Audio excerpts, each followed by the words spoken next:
Happy Sunday to you all. Now, there are two factors responsible for police brutality. Number one is profiling. Number two is police carrying out functions of other agencies. I will start with number two, the police carrying out functions of other agencies.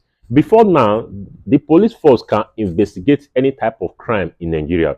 But with the advent of other agencies like road safety, VIO, and the rest, these functions, these powers was not shared among them. Now, before, the police can investigate any type of crime in Nigeria. Now that other agencies have been brought to light, that powers have been shared. Now, if on the, let's say for example on the highway, the police have no right to stop you and be demanding for your particulars. Why is your tires? Why are they expired and the rest? Now, these are the functions of the road safety and the VIO. But it's a different ball game if a stop and search is declared, maybe to detect a stolen vehicle and the police stop you. That is a different ballgame entirely. But ordinarily, you will see that members of the police force on the highway, they will stop you. Their primary aim is to check if your documents have expired, to check if you have flat tires or if your tires have expired. Where ordinarily is the functions of maybe the VIO or the road safety to do that. And you see that because they don't mind their primary aim, their primary duty, their primary functions, the police, because they don't mind that, you discover that those excesses bring issues to them. Now, let's take for example accidental discharge, what they call accidental discharge, what the police call accidental discharge. Even if to some extent the court have declared that there's nothing like accidental discharge, what they call accidental discharge, that defense they usually use as accidental discharge. Most of the accidental discharge is usually carried out, it usually occur when the police are not doing their primary function, usually occur. Now, the function of the police mostly is to stop a vehicle.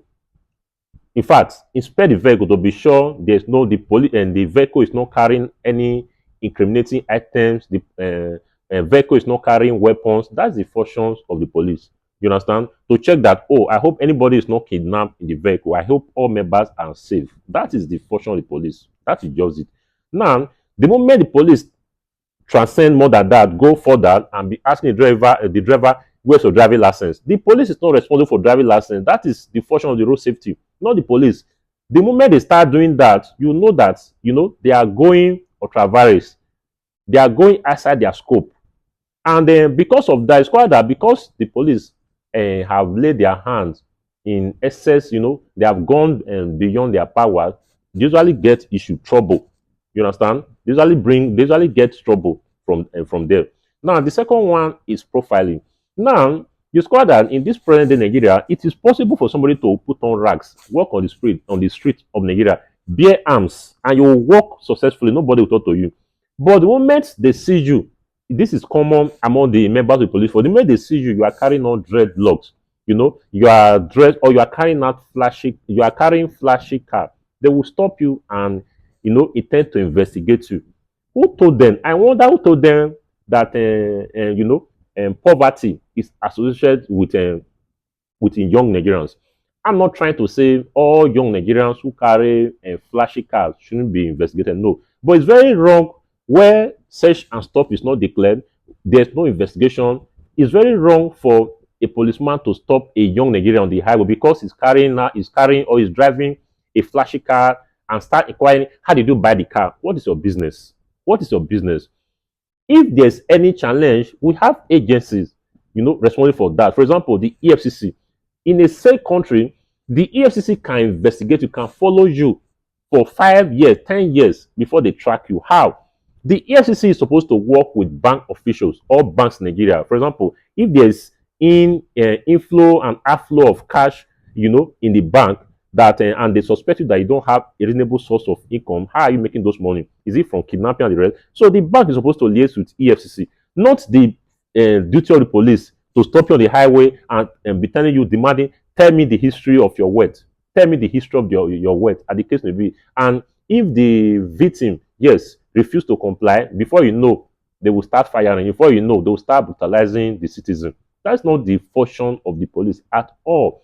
Now, if these two things are addressed by members of the police force, number one, they stop that profiling. They don't harass Nigerians because they are carrying dreadlock or not putting on a decent clothes, and number two, they mind their function, this police brutality will reduce. In fact, if not to the barest minimum, it will reduce. So the police force, members of the police force should start minding their function. That age-long proverb that the police force, the police can investigate any type of crime in Nigeria except witchcraft has long been eroded. Now, the police force is now tied to their primary duties. For example, now it's not the duty of the police to investigate drugs. That is why we have NDLA. It's not the duty of the police to investigate financial crisis, financial, anything financial, That is why we have EFCC anyway. Now, it's not the duty of the police to investigate why you have tires. That is the functions of VIO. It's not the duty of the police to investigate whether your papers, your driver license have expired. Let me see your driver license. That is why we have road safety. It's not their duty. They should start minding their business. If they do this successfully, it's quite that this police brutality will reduce drastically.